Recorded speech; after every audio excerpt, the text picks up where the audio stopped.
Bom dia a todos que nesta manhã estão nos assistindo pelo nosso canal no YouTube, Pastor Charles Souza. Se inscreva aí no nosso canal, clique no sininho para que você possa receber todas as nossas notificações. Deixe um like, deixe um joinha, porque o YouTube ele entende como um conteúdo relevante e ele transmite a outras pessoas, fazendo de você um colaborador e um propagador da palavra de Deus.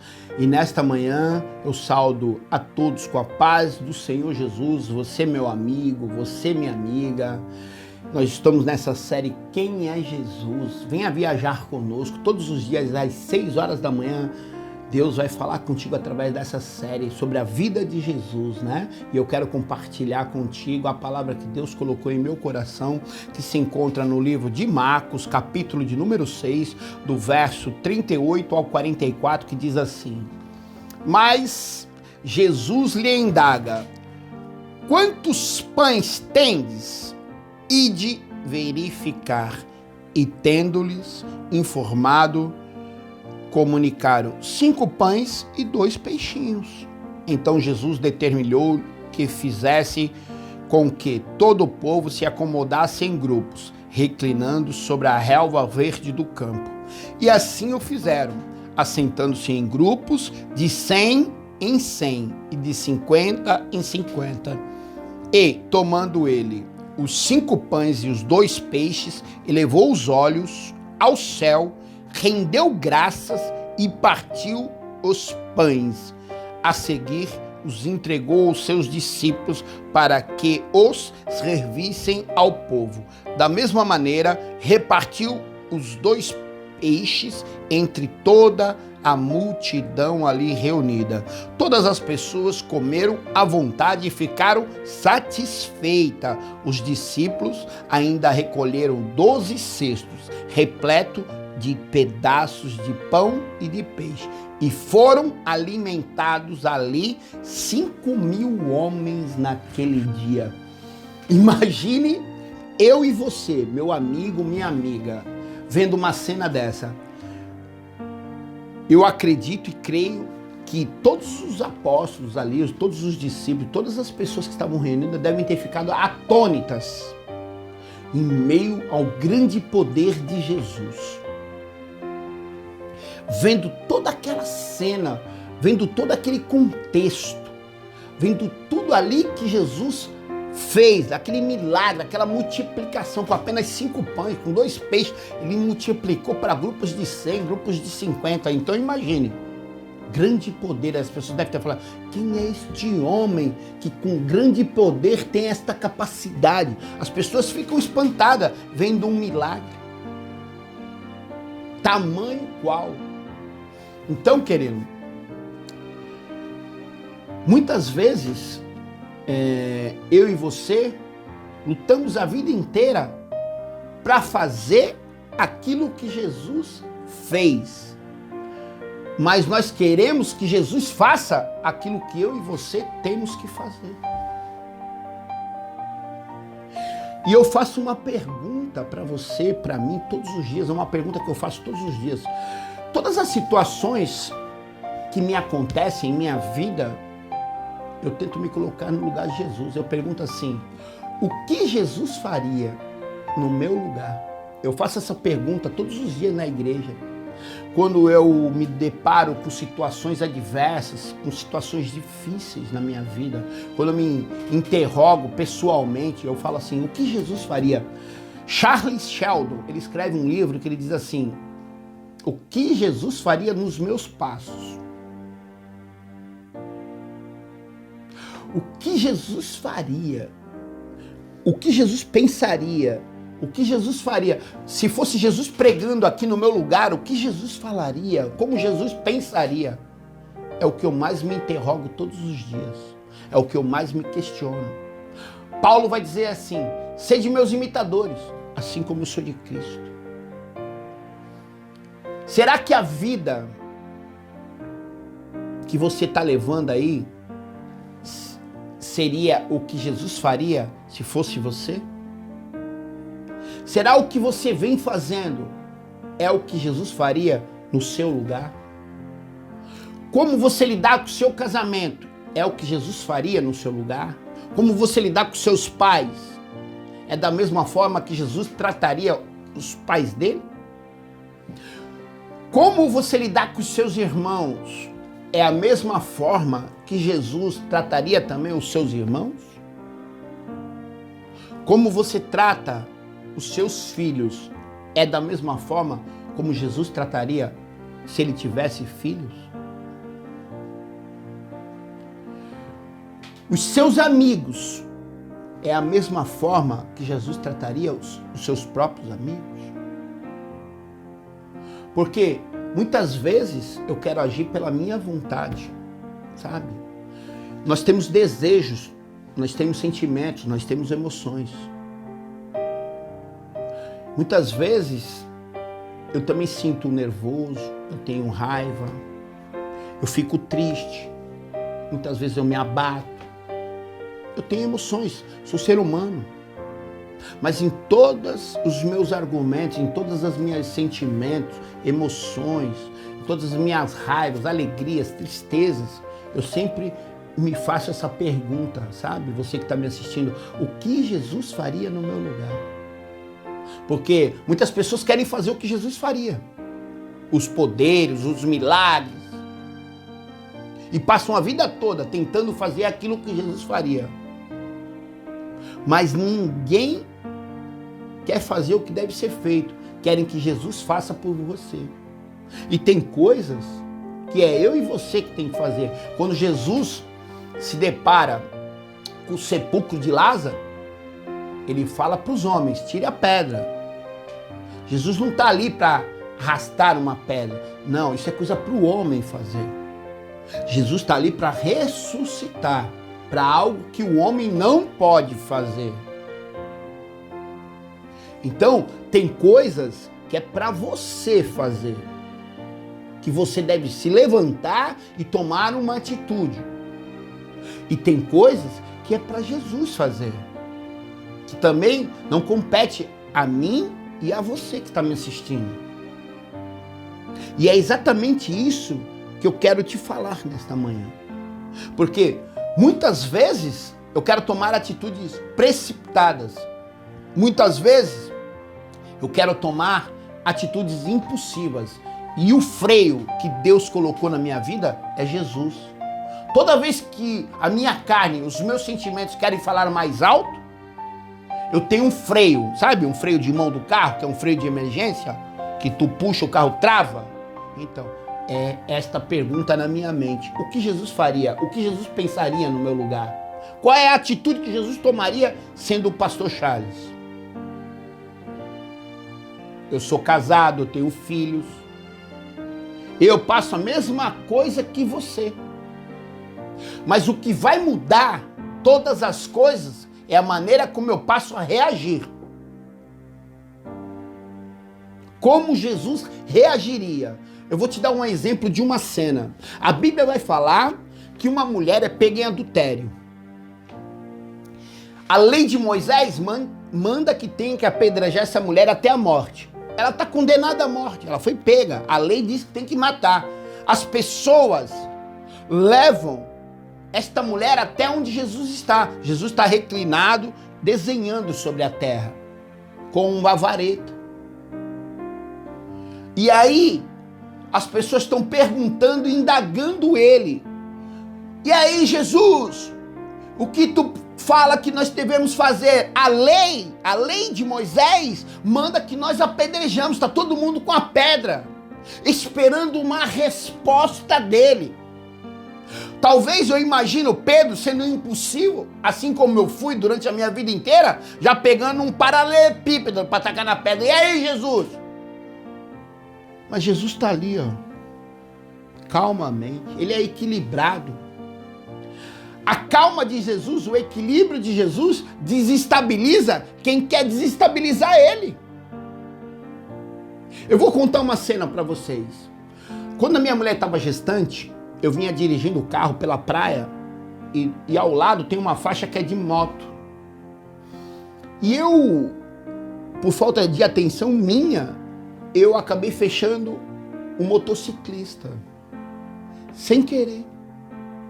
abaixei o vidro para pedir perdão para ele. E ele me falou um palavrão, mas um grande palavrão. Eu olhei para ele assim, eu estendi a mão e falei, Deus te abençoe, filho. Esta minha reação desestabilizou ele, ele ficou sem graça e foi embora. Mas se eu xingasse ele, talvez nós ficaríamos numa discussão ali, ó. Talvez poderia ser até coisa pior, uma briga, um tiro, não sei. Hoje nós esperamos tudo de todas as pessoas. Mas a minha calma desestabilizou ele. A calma de Jesus desestabilizou todos aqueles que queriam matar aquela mulher. E ele diz assim, ó, aquele que não tiver o primeiro pecado, atire a primeira pedra. E a Bíblia fala que movidos pela sua consciência, a consciência deles acusou que todos tinham pecado. E em um foram largando a pedra. Como eu falei de Pedro, Pedro era tão impossível, talvez tinha um paralelepípedo na mão já para atacar nessa mulher, esperando a resposta de Jesus. E quando Jesus diz isso, talvez Pedro deve ter disfarçado, jogado a pedra de lado e tentando amarrar as patas, as sandálias, disfarçou e saiu andando também. Mas preste atenção, não acabou a cena por aí. Fica duas pessoas na cena. A mulher, que é pega em adultério, e Jesus. Jesus poderia atacar a pedra nessa mulher, porque ele não tinha pecado. Mas olha o que ele disse para essa mulher. Vai em paz. Os teus pecados estão perdoados. Sabe o que Jesus está falando? Eu não vim aqui como juiz, eu vim como advogado. Eu não vim para matar, eu vim para salvar. Quando Jesus manda os discípulos ir em Samaria, os discípulos voltam dizendo assim, olha Senhor, eles não receberam nós, não quiseram escutar a tua palavra. Faz com que desce fogo lá e mate toda aquela cidade. Jesus deve ter olhado para eles, deve ter sorrido para eles. Porque ele diz calmamente assim, queridos, acho que vocês não estão entendendo, vocês estão andando comigo, vocês estão vendo os milagres, vocês estão vendo o meu amor. Eu não vim para matar, eu vim para salvar aquilo que está perdido. E olha só, eu não vim salvar os justos, eu vim salvar os doentes, eu vim salvar os perdidos, eu vim salvar justamente esses. E ele disse isso para essa mulher. Eu posso até atacar a pedra, mas nem eu te condeno. Vai em paz, os teus pecados estão perdoados. Mas olha, presta atenção, não volte a pecar mais, para que não te suceda coisa pior. É isso. E esta mulher vai em paz. Então, a maneira como nós reagimos, sabe? Você tem que começar a viver a vida de Jesus. Eu estava falando sobre isso agora. Eu não posso viver o evangelho fragmentado, dividido em partes. O evangelho, a palavra de Deus, ela não é um livro de autoajuda, ela não é uma filosofia que eu acho que isso é bom, aquilo não é bom, que isso dá, aquilo não dá. Não, eu tenho que viver por completo. Sabe quando Paulo diz assim, já estou crucificado com Cristo, a vida que vivo hoje, vivo pela fé no Filho de Deus, que me amou e se entregou por mim. Já não vivo mais eu, mas Cristo vive em mim. Ele está falando, eu vivo por completo. Ele também diz uma coisa muito interessante, ó, levo a minha mente prisioneira mesmo, a obedecer a Cristo. Não é mais as minhas vontades, não é mais o que eu acho, não é mais o que eu penso. Não. É uma nova maneira de viver. O evangelho é uma nova maneira de viver. Eu tenho que levar uma nova vida. As pessoas têm que olhar em mim e ver uma nova criatura. Eu tenho que ter novas atitudes. Eu não posso mais passar situações e reagir da mesma maneira que eu reagia antes. Eu tenho que reagir de formas diferentes. A Bíblia vai dizer assim, ó, a vida que vivo hoje já não é mais a mesma. As coisas velhas se passaram e tudo, olha só, tudo, eu vou repetir, tudo, para você entender mais uma vez, tudo se fez novo. Então, se a Bíblia fala que tudo tem que ser fazer novo, eu não posso fragmentar o evangelho. Eu tenho que viver aquilo que Jesus fez. A Bíblia fala assim: se afirmamos que estamos com Cristo, andar como ele andou. E o Verbo se fez carne e habitou entre nós. Ele andou aqui na terra para mostrar para mim e para você como devemos fazer. Eu vejo as pessoas na igreja fazer campanha para isso, campanha para aquilo, mas eu não vejo ninguém fazer jejum para perdoar, jejum para amar. Não, isso eu não vejo. Eu vejo da prosperidade, campanha daquilo, mas eu não vejo isso. A campanha do arrependimento, o jejum do amor, o jejum do perdão. E é justamente isso que vai nos levar para o céu. Aquilo que Jesus faria no meu lugar. Se eu estivesse no meu lugar, o que Jesus faria? Ele vai dizer para Pedro: 70 vezes 7 devo perdoar. Reunido com seus discípulos, João capítulo 13, verso 33, 34. Para você que conhece de Bíblia aí. Para você que não conhece, eu vou falar de uma forma fácil. Reunido com os discípulos, ele diz assim para eles assim, ó: eu estou para ir embora, mas ó, para vocês agora, eu deixo um novo e maior mandamento. Ó, um novo e maior mandamento. Amem-se uns aos outros, assim como eu mesmo vos amei. E aí ele é muito lindo e maravilhoso, esse Jesus, porque ele diz assim, aí, ó, tem um aí, se, fala assim, ó, se vocês conseguirem se amar uns aos outros, aí de verdade, sabe, todas as pessoas vão ver e vão saber que vocês são os meus verdadeiros discípulos. Mas para amar igual a Jesus, eu tenho que aprender a perdoar, eu tenho que me arrepender. Eu não tenho que viver pelo que eu acho, pelo que eu sinto, pelas minhas vontades. Não, eu tenho que viver Jesus por completo. Em todos os meus problemas, em todas as minhas dificuldades, em todas as minhas alegrias, no meu casamento, com os meus filhos, com a minha família, eu tenho que viver esse Jesus, perguntando todos os dias o que Jesus faria no meu lugar. Esta foi a maior pergunta que eu criei para mim mesmo. O livro que eu falei para vocês, de Charles Sheldon, fala exatamente isso. O que Jesus faria sobre os meus passos. Talvez você seja motorista de ônibus aí. O que Jesus faria dirigindo o ônibus aí no teu lugar? Como ele agiria com as pessoas? E é assim que nós mudamos os nossos comportamentos. É aí que as coisas se fazem novas. Porque não vivemos mais aquilo que nós pensamos. Porque aquilo que eu pensei, aquilo que eu achei, caiu por terra. Porque eu quebrei a cara. Eu perdi pros meus achismos, pros meus orgulhos, pros meus sentimentos. Mas o amor de Cristo é tão misericordioso que não foi eu que encontrei Jesus, ele que me encontrou quando eu estava perdido, porque como eu, um cara perdido, cego, encontraria o amor mais perfeito do mundo. Mas o amor mais perfeito do mundo me encontrou e me deu uma coisa melhor ainda, um freio, que é esta pergunta: o que Jesus faria? Tudo que eu penso, em tudo que eu vou fazer, eu faço essa pergunta para mim mesmo. Porque a Bíblia vai falar, o homem examine-se a si mesmo. Então esta é a pergunta que eu faço para você. O que Jesus faria se fosse você? Será que as atitudes que você vem tomando são as mesmas que Jesus tomaria? Será que a maneira que você vem tratando as pessoas, suas esposas, seus maridos, filhos, irmãos, pais, mães, amigos, será que é a maneira que Jesus trataria? Faça essa pergunta para você mesmo todos os dias. Não viva um evangelho fragmentado, dividido em partes, não. Viva um evangelho por completo. Faça com que tudo se faça novo em tua vida, através da novidade de Deus para a tua vida, que é Jesus. Será que a vida que você vem levando é a vida que Jesus levaria?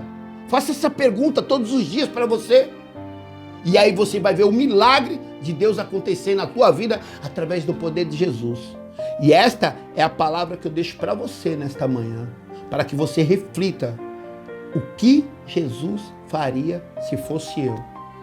Faça essa pergunta todos os dias nessa manhã. Que Deus abençoe vocês, meus amados. Querido, não se esqueça, em Jesus Cristo, nós somos mais que vencedores. Deixa aí também o seu pedido de oração em nossos comentários. Deixe seu nome. Toda quarta-feira nós estamos subindo um monte para orar por você. E eu tenho certeza que Deus vai te atender, porque quem clama tem resposta. E eu quero orar com você nesta manhã. Eleve seu pensamento a Deus e curve sua cabeça comigo. Senhor, quantas pessoas, Pai, estão me assistindo nesta manhã, Senhor? Cheio de dúvidas, Senhor. Cheio de incerteza, Senhor. Cegos, não sabendo para onde vai, nem sabendo, Pai, o que farão. Sem uma luz no fim do túnel, Senhor, de um túnel escuro, Senhor. Mas a tua palavra diz que tu és a luz do mundo, Senhor. E que nós aprendemos a andar, Senhor, como tu andou. E o que Jesus faria, esta pergunta, possa hoje, Senhor, ter entrado na mente e nos corações de todas as pessoas que estão me assistindo, Senhor. Abençoa cada um, Pai, conforme o teu querer, conforme a tua vontade. Que as pessoas venham se arrepender, Pai. Que as pessoas venham ter amor, Senhor. Que as pessoas venham aprender a perdoar, porque o perdão, Senhor, é a luz, Pai, e a chave que nos une com o nosso Pai, com o nosso Criador, Senhor, e que nos leva até o céu, e que salva a nós e a nossa família, Senhor. Ah, Senhor, traz paz aos corações desta manhã, Pai. É o que eu te peço, consagro e agradeço em nome de Jesus. Amém. Querido, venha viajar conosco nessa série de quem é Jesus, falando sobre a vida de Jesus, o que ele pensa, como ele agiria, como ele faria. Deus vai mudar a tua história. Entre com nós nessa viagem, viaje junto com a gente. Deus vai te abençoar. Que Deus abençoe todos vocês, meus amados. É o desejo do pastor Charles Souza e da Casa de Oração Valente de Cristo para a sua vida. Que o grande amor de Deus, a graça do nosso Senhor Jesus Cristo, as doces consolações e a comunhão do Espírito Santo estejam com vocês não somente hoje, mas para toda a eternidade. É o desejo do pastor Charles Souza e da Casa de Oração Valente de Cristo. Deus abençoe vocês, meus amados. Venha viajar conosco.